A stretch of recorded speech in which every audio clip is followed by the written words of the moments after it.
우리 오늘 말씀 같이 제목 한번 따라하겠습니다. 베드로가 사방으로 두루 다니며. 언택트라고 하는 말이 일상화된 지 오래입니다. 이 말은 사람과의 접촉을 지향한다라고 하는 그러한 내용을 담고 있습니다. 그래서 신조어들도 많이 생겨났습니다. 이시국 여행, 요즘 같은 때 여행 다녀야 되냐, 집관, 직접 관람, 경기장 가서 하는 것이 아니라 집에서 미디어를 통하여 관람하는 것. 또 한때 이 마스크가 엄청 비쌌을 때가 있어요. 비싸도 구하지 못한 때. 왜 금스크라고 불리기도 했고요. 또 집에만 있는 사람들, 집콕족. 집에만 있으니까 우울증이 생깁니다. 코로나 블루. 그리고 집에서 뭐든 좀 하자. 가만히 있지만 말고. 집콕 챌린지. 또 학생들은요, 이제 2학기서부터 전면 등교가 이루어질 거라는 희망을 갖고 있지만 지난 거의 3학기 동안 학교 가지 못하여서 코로나 케이션, 코로나와 방학, 버케이션을 합친 말입니다. 또 저도 해당되는지 모르겠어요. 돌밥 뭐예요? 돌아서면 밥 주세요. 돌아서면 밥 주세요. 그리고 코로나 디바이드, 코로나로 인하여 양극화가 심해졌다는 거예요. 여러 것으로 양극화가 심해졌는데 코로나 시작하고 나서 대부분 어렵고 힘들고 우울해지고 안 좋은 것들만 많이 있는 줄 아는데 오히려 코로나로 인하여서 수입이 늘고 시간도 많아지고 여유가 생기고 기분도 좋아졌다라고 하는 사람도 없지 않아 있다고 하는 거예요. 신앙의 관점으로 보면요, 이 코로나로 인하여서 더욱더 하나님 앞에 가까워지는 사람이 없는 것 같지만, 왜? 모이기가 힘든 이 시대가 되었으니까. 그럼에도 불구하고 코로나 기간 동안 내가 내 신앙이 더욱더 견고해졌습니다. 더욱더 뿌리를 깊게 내렸습니다. 또 뿐만 아니라 아름다운 열매도 거두었습니다 라고 하는 분들이 제 주변에 많아요. 우리 교회도 있고요. 바라기는 우리 교회에 속한 모든 성도님들이 신앙의 양극화에 서게 될 때에 더욱더 좋아지는 신앙인들 되시기를 주의 이름으로 축복합니다. 오늘 본문 말씀, 베드로가 사방으로 두루 다니며. 당시에 코로나가 없었으니까 베드로가 해외도 막 이렇게 나갈 수 있었겠다 생각하지만 그게 아니에요. 그 당시에는 코로나가 없을지언정 그 당시에는 베드로가 잡히면은 죽을 수도 있는 상황이었어요. 스데반이 죽고 나서 제자들이 예루살렘에 남고 집사들만으로도 다 퍼졌어 나갔어요. 최초의 집사 이 순교자 스데반이 죽고 나서 빌립도요 사마리아 성으로 가고 또 다시 내려와서 에티오피아와 내시에게 복음을 전하기도 하고, 또 이후에 다시 이 사울이 예수 믿는 사람들 붙잡아다가 감옥에 가두려고 하다가 예수 만나기도 하고, 또 오늘 본문 말씀이 이제 사실은 어제 9장 이 하반절서부터 중하반절서부터 시작이 되는 거예요. 그래서 첫 번째가 두루 다니는데 어디를 가느냐, 이 베드로 이야기가 다시 나오는데 룻다로 갔다. 룻다에서 열심히 복음을 전하는데 환자들이 많잖아요. 오늘날에도 환자가 많아요. 이 거여공원에 또 저기 성내천에 가보면은 중풍병 걸려가지고 불안전한 분들이 많이 있어요. 가만 보면은 60대 70대 분들만 있는 게 아니라 30대도 있는 것 같아요. 40대도 있는 것 같아요. 한창 일할 나이에 병에 걸려서 부자유한 거예요. 그런데 이렇게 다닐 수 있는 것만으로도 다행이에요. 왜? 조금씩 좋아질 수 있는 희망도 있으니까. 그런데 이 애니아라고 하는 이 자는 어떻게 해요? 안타깝게도 중풍병에 걸려 꼼짝 못하는 거예요. 중병에 걸린 거예요. 먹여주고 그리고 용변을 봐주고 그야말로 그냥 숨만 붙어 있는 거예요. 숨만. 그런데 그를 향하여 베드로가 가서 예수의 이름으로 위로해주고 기도해주고 일어나라 명하였을 때에 8년 된 중풍병자도 일어나게 된 줄로 믿습니다. 여러분, 지난 목요일날 제가 기도원 갔다 왔는데 세 분의 목사님의 설교를 듣고 왔는데 그 중에 한 분 목사님, 아직 현역 목사님이신데 그 목사님이 이제 목회 초년병 때에 서울에서만 이렇게 목회 전도사 하다가 저기 충주로, 지금만 해도 충주가 가깝지만 그 당시에 충주가 얼마나 멀어요. 수안보 지나서 뭐 산골짜기에 있던 그런 동네였대요. 버스도 하루에 한 번. 그런데 거기에 부임을 했는데 이제 안수받기 전 전도사였어요. 그런데 금요일날 새벽에 전화가 온 거예요. 왜 전화 왔을까요? 뭐 급한 일 있으니까 새벽에 전화했겠죠. 이제 동네 사람들이 다 교회 다니는 게 아니라 이제 교회 다니기 시작한 새신자 성도님이 급하게 전화를 했대요. 새벽에. 왜 그러시냐고 그랬더니 아니 며칠 전에 낳은 우리 송아지가 젖을 안 먹는다고.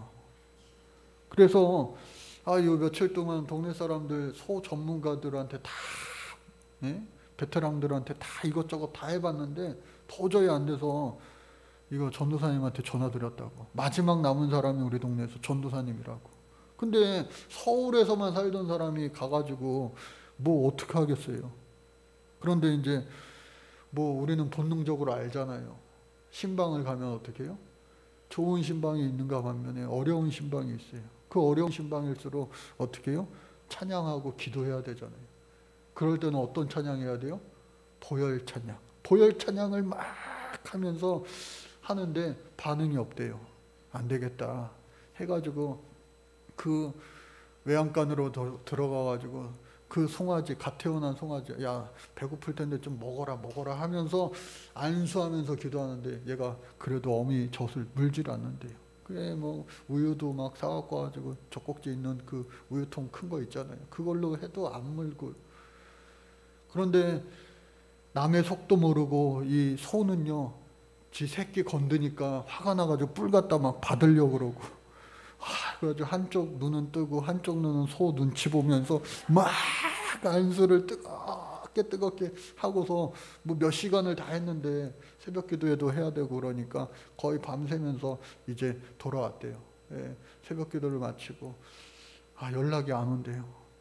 뭔가 몇 시간 동안 기도를 뜨겁게 하고 났으면 전도사님 기적이 일어났어요. 먹기 시작했어요. 그렇게 연락이 와야 되는데 먼저 전화하기도 그렇고, 그러니까 하나님 앞에 계속 기도만 했대요. 토요일 날이 됐는데도 주일 준비도 잘 손에 안 잡히고, 그런데도 하나님 어떡합니까? 그러니까 다음 날 이윽고 주일 예배가 된 거예요. 그런데 그 송아지 아프다고 전화했던 그 성도님이 다행히 교회에 왔대요. 그래가지고 어떻게 됐나 예배 겨우 다 마치고 환송하면서 딱 얘기하는데 어떻게 됐냐고, 송아지가 어떻게 됐냐고 궁금해가지고 막 그렇게 얘기하니까 충청도는 충청도예요. 금요일날 새벽에 그래놓고서 주일날 예배 끝나고 나서 그때 한마디 하더래요. 나슈.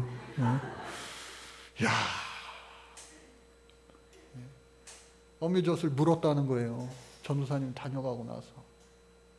그래서 그때 이후로 요번에 전도사님이 기가 막힌 전도사님이 왔다고 하면서 안 믿던 성도들, 동네 사람들도 예수 믿게 되었다는 그 이야기를 하셨더라고요. 여러분, 믿음으로 간구할 때에 우리는 능력이 없지만, 나는 능력이 없지만 능력 주시는 우리 주님을 통하여 일하시는 줄로 믿습니다. 그래서 8년 된 중풍병자가 베드로가 한 것이 아니라 베드로를 통하여 일하시는 성령의 역사가 일어난 거예요. 두 번째로 욥바로 부름을 받고 갔어요. 욥바에 있는 도르가라고 하는 여인이 있었는데 예수님의 제자였어요. 예수 잘 믿는 사람이었어요. 그래서 하나님 앞에 예배 잘하고, 또 예수님이 말씀하신 것처럼 하나님을 사랑하고 내 이웃을 내 몸과 같이 사랑하라, 이 말씀을 행하는 거예요. 그러니까 그 동네에 가난한 사람들, 연약한 사람들, 고아들, 그 당시에는요 옷이 변변치 않았어요. 여러분들 옷장에 버려야 되나 말아야 되나 옷이 꽉 차 있었을 텐데, 여러분 이 당시에는요 옷이 없어요. 옷이. 그러니까 옷을 꿰매 입는 거예요. 꿰매 입는 거예요. 옛날에 우리나라 저 어렸을 때도 양말을 한두 번 꿰매던 그런 시절이 있었지만, 어느 순간 야 구멍 났으면 버려, 인건비가 더 나와. 세상이 바뀌었잖아요. 그러니까 이 당시에도 옷이 귀했어요. 그런데 이 도르가라고 하는 여인이요 손재주가 좋은 거예요. 오늘날로 이야기하면 수선집 사장이에요. 근데 그 수선집에서 돈 받고 하는 것이 아니라 무료로 다 수선을 해줍니다. 다 꿰매줘요. 그 도르가가 아프다는 소식을 듣고 빨리 가서 기도해서 병 낫게 해줘야 됐다 갔는데, 안타깝게도 가니까 어떻게 해요? 이미 죽었어요.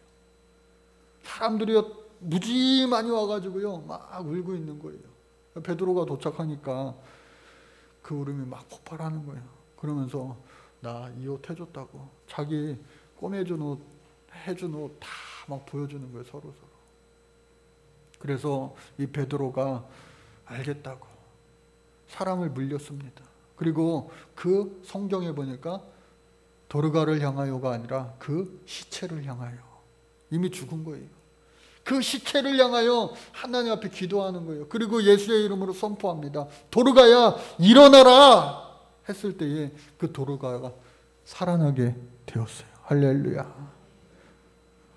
우리가 성경을 볼 때요 이성적으로, 논리적으로, 과학적으로, 의학적으로 보는 것도 분명히 필요합니다. 그러나 설명할 수 없는 초과학적인, 초의학적인 일들도 일어나는 거예요. 하나님이 하시면. 그래서 그 도르가가 일어났어요.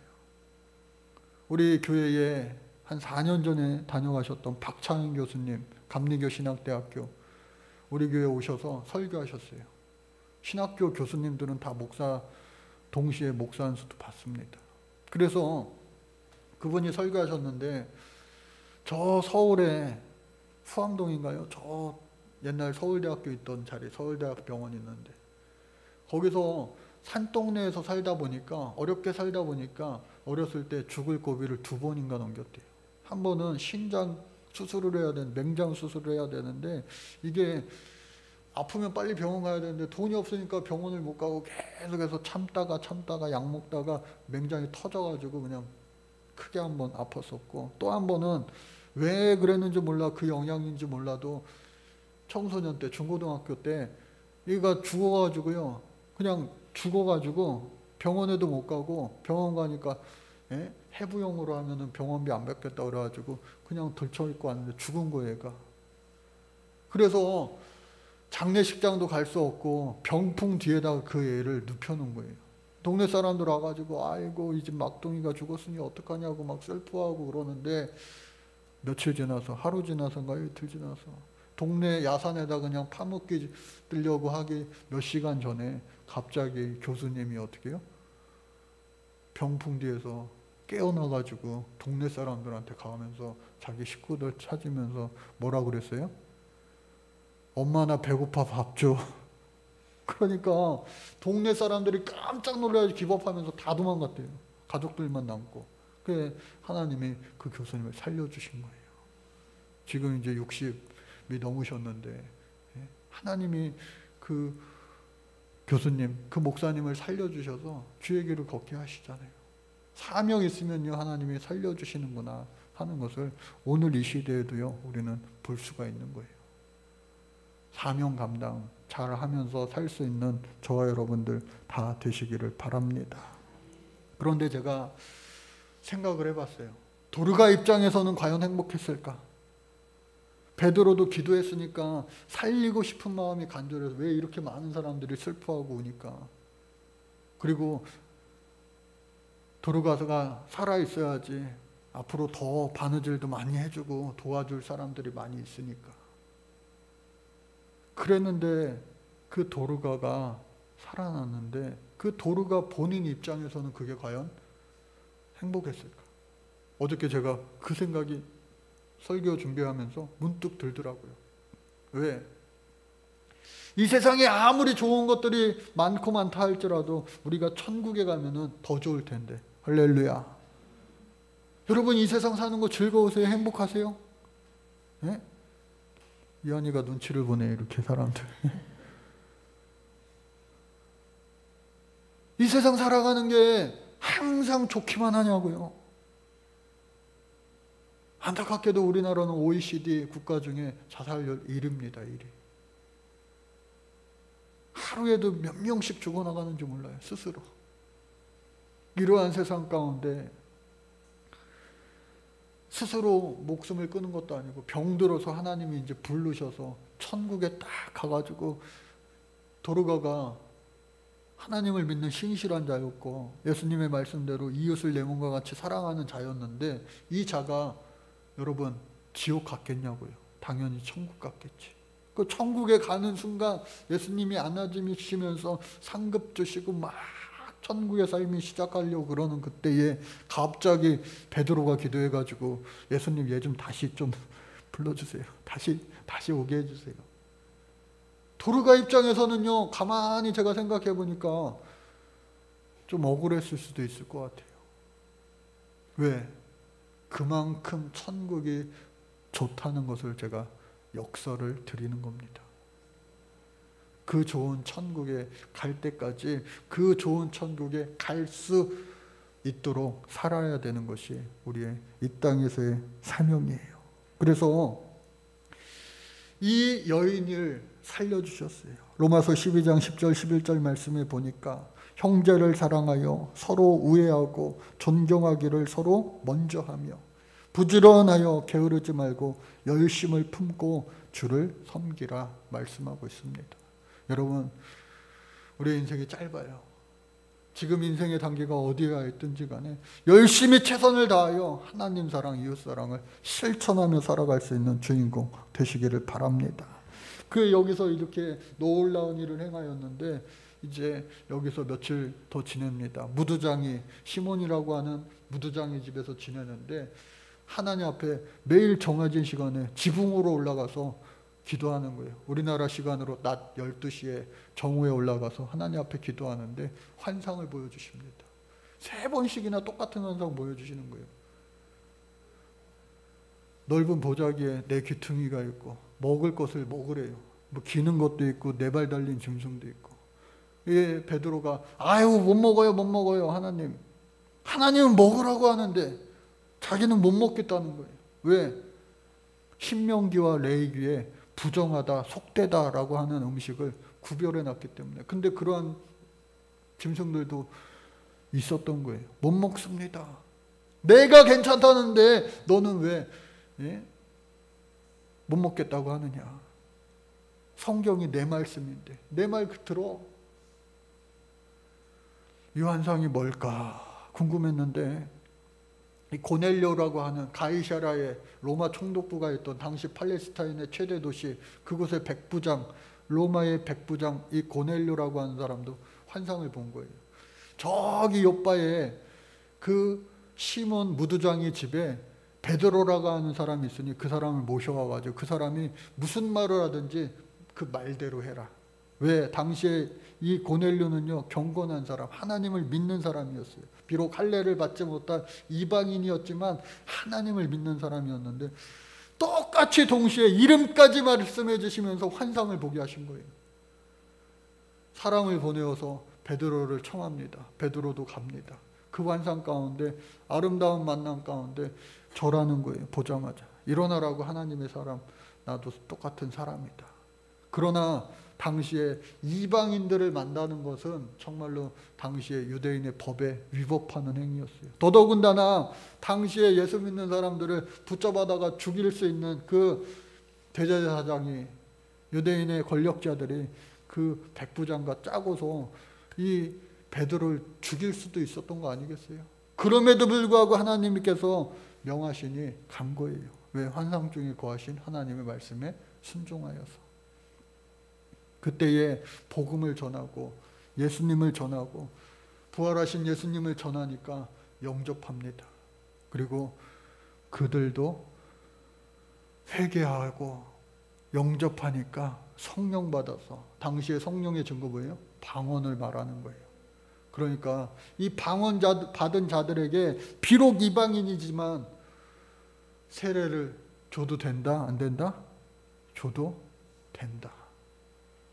이들에게 세례 주는 것을 같이 있던 무리가 뭐 반대하지를 못하는 거예요. 왜? 이미 성령 받아서 방언을 말하는데 그들에게 세례를 준 거예요. 여러분, 제가 거여동 저기 개미마을, 소위 말하는 개미마을에서 11년 동안 목회했어요. 말이 목회지 사실 목회가 아니었어요. 선교였습니다. 선교. 많은 목사님들이 저를 가리켜서 정 목사는 여기 거여동 선교사야, 그런 말씀 해주셨어요. 그 의미는 뭔지 아세요?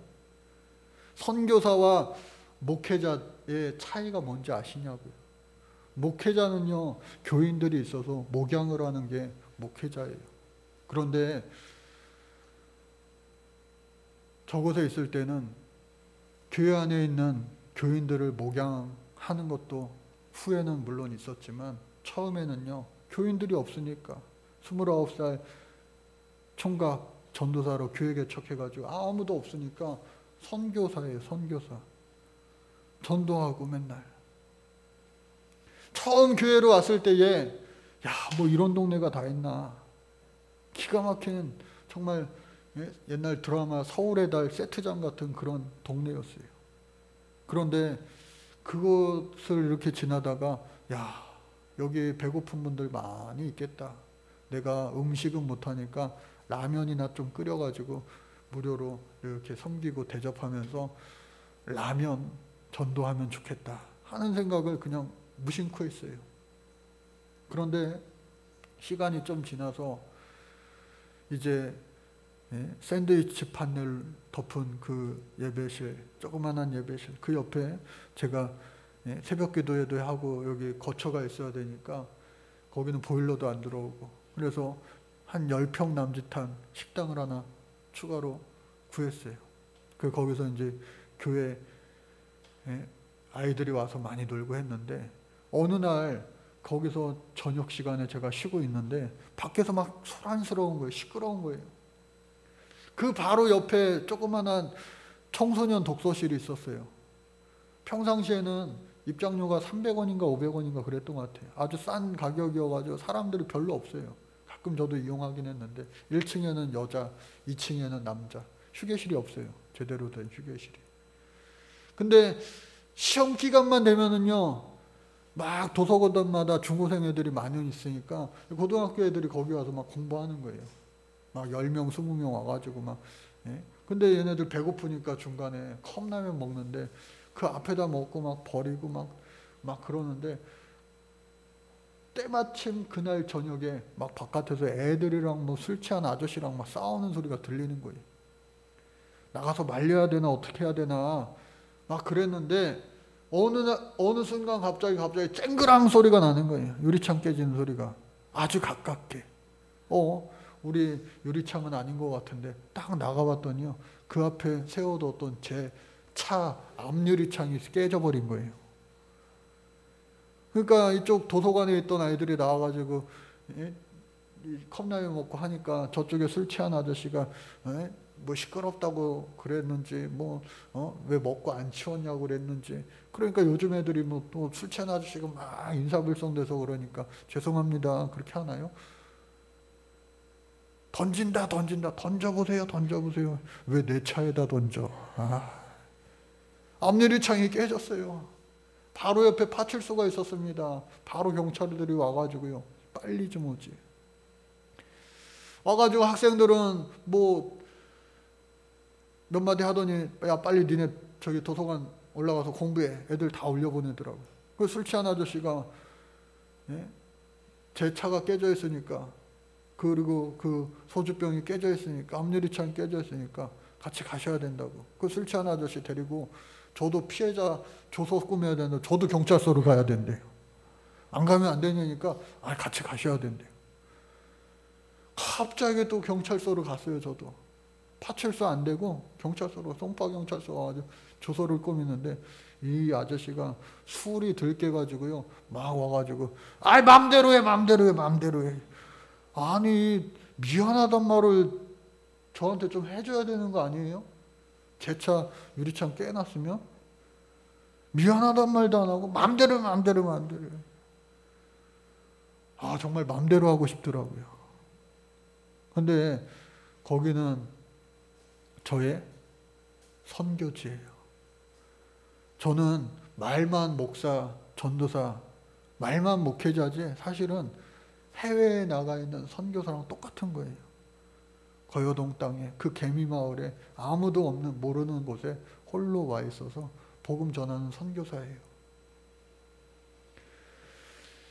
그 술 취한 아저씨가 처음에는 막 사실 저도 사람인지라 짜증이 나잖아요. 그런데 짜증이 사라지고 측은한 마음이 들기 시작하는 거예요. 저 영혼도 하나님의 택함 받을 수 있는 영혼인데.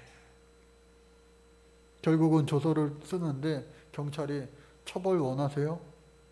이거 배상 받으시면 처벌 안 하실 거예요? 딱 보니까요. 뭐 돈도 안 물어줄 것 같아요. 그리고 사과도 안 해요. 온 가지 제일 세게 며칠이라도 깜빵에 보내주세요. 그런 마음이 인간적으로는 들 수도 있지만 그런 마음이 전혀 안 들어요. 제가 알아서 할 테니까 그냥 저 아저씨 풀어주세요. 처벌을 원치 않으시다고요? 놀라더라고요. 경찰들도. 제가 전도사입니다. 그러니까 그제서야 그러세요. 아이, 저 인간 저거 좋은 사람 만났네. 운 좋네. 자기네들끼리 그러더라고요. 조서를 마치고 이제 처벌을 절대 원치 않습니다. 빨리 풀어주세요. 제가 알아서 다 곧 없던 일로 할게요. 하고 돌아왔어요. 다음날 되니까 애들이 언제 그랬냐는 듯이 또 라면 먹고 있다고요. 밖에서. 들어오라 그랬어요. 제가. 얘들아 어저께처럼 그런 일 생기면 안 되니까 들어와. 해가지고 거기서 테이블이 한 3개 있었어요. 고등학교 애들 다 들어오라고 해서 야 여기서 라면 먹고 물도 먹고 니네 라면만 먹으니까 힘들지? 김치도 있다? 김치 꺼내주고요. 그리고 야 한창 먹을 때인데 밥도 있다? 박수치고 난리가 났어요. 최고라고. 누구냐고. 나는 여기 교회 전도사님이야. 한 10명 중에 1명은 교회 다녀본 애들 있잖아요. 전도사님. 야 전도사 뭐야? 목사 되기 전에 하는 거 있어. 내일도 와. 내일 오면은 내가 라면 사놔가지고 맨날 컵라면 먹으니까 질리니까 내가 끓인 라면 해줄게. 그 차이가요. 군대 갔다 오신 분들은 알아요. 그 차이가 큽니다. 라면을 끓여가지고요. 또 다 줬어요. 밥도 주고 또 김치도 주고. 제가 앞치마 메고 설거지 하기 시작하니까 개중에 또 한두 명은 와가지고 저희도 뭐 해드릴게요 그러면서 막 설거지 같이 하기도 하고요. 그리고 오늘은 밥 좀 먹을래? 김치볶음밥 해줄까? 해서 김치볶음밥도 같이 해먹고. 한 일주일 열흘 지나갔는데 그 술 취한 아저씨는 끝끝내 오진 않더라고요. 선교지가 다 그래요. 우리의 이성을, 생각을, 우리의 기본을 뛰어넘는 것이 선교지잖아요. 뭐 그 일뿐만 아니라 정말로 많은 일들이 많이 있었어요. 적어 11년 동안. 그럼에도 불구하고 지금 생각해 보니까 다 감사가 되는 거예요. 아까 불렀던 찬양처럼 만 가지 감사, 수 없는 감사가 될 뿐인 거예요. 야, 지금 생각해도 하나님께서 천국 가면은 그때 그거 너 정광섭이 너 그때 너 참 잘했다. 칭찬받을 만한 일이 몇 개 있구나. 물론 아유, 왜 그랬을까? 부끄럽고 연약한 그러한 순간들도 많이 있지만 몇 가지 그렇게 생각날 만한, 내가 생각해도 참 잘했다. 하나님이 그렇게 하라고 하셔서 내가 순종한 거야. 그런 생각이 든다고요. 오늘 이 고넬료를 만나서 이 베드로의 입장에서는 도저히 세례 줄 수 없는, 기도해 줄 수 없는 이방인을 향하여 미리 보여주신 그 환상 때문에 위법인 줄 알면서도 그들에게 기도하고 말씀 복음을 전하며 그들이 성령 받은 것을 다 거기 있는 사람이 알기에 세례 주지 못할 이유가 없는 거예요. 결국은 이방인들에게도 세례를 주기를 베드로가 시작한 거예요. 여러분, 베드로가 사방으로 두루두루 다니며 다닐 수 없는 가운데 두루두루 다닌 거예요. 목숨 걸고 붙잡혀서 어떻게 될지 모르는 그런 상황 가운데서도. 그랬을 때에 애니아가 중풍병자에서 낫고, 그랬을 때에 도르가가 죽었다가 살아나기도 하고, 그랬을 때에 고넬료가 이방인이지만 세례받게 되고, 순종할 때에 순종의 열매 거두게 해주시는 우리 하나님이신 줄로 믿습니다. 그래서 이 어렵고 힘든 그러한 상황들이에요, 우리가. 그러나 이러한 때에 제가 지난 1월 달에 4박 5일 60시간 이 줌으로 성경 공부를 한번 한 적이 있잖아요. 너무 좋았어요. 새벽부터 밤늦게까지 밥 먹는 거 50분 시간 주고 했는데, 가만히 생각해 보니까 코로나가 아니었으면은 어디 기도원에서 일주일 동안 먹고 자고 하면서 했을 텐데, 뭐 그 나름대로의 은혜가 있었겠지만 제가 5일 동안 교회를 비우면서 그렇게 갈 수 있었을까 하는 생각이 또 들어요. 오히려 줌으로 이렇게 공부를 하니까 가능했다. 이 코로나의 힘든 그런 상황 가운데서도 코로나의 은혜구나. 그것이 또 8월 달부터 셋째 주에 월요일부터 금요일까지 60시간 성경 공부를 또 한대요. 그래서 또 한번 도전해 보면 좋겠다 생각이 듭니다.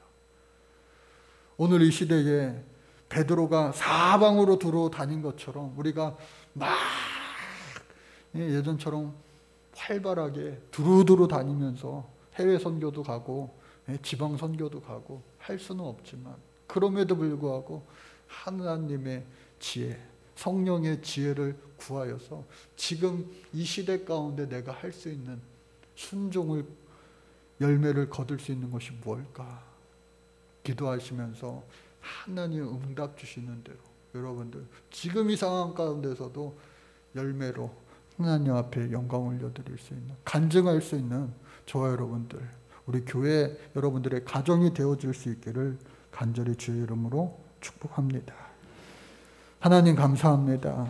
베드로가 순종하며 사방으로 돌아다니며 순종의 열매 거두었던 것처럼 오늘 이 시대 비록 어렵고 힘들지만 하나님 지혜 주셔서 성령의 지혜로 말미암아 지금 이 시간에 이 시대에 오히려 할 수 있는 것들을 찾아 잘 감당할 수 있는 순종의 열매 거두는 주인공 되게 하여 주옵소서.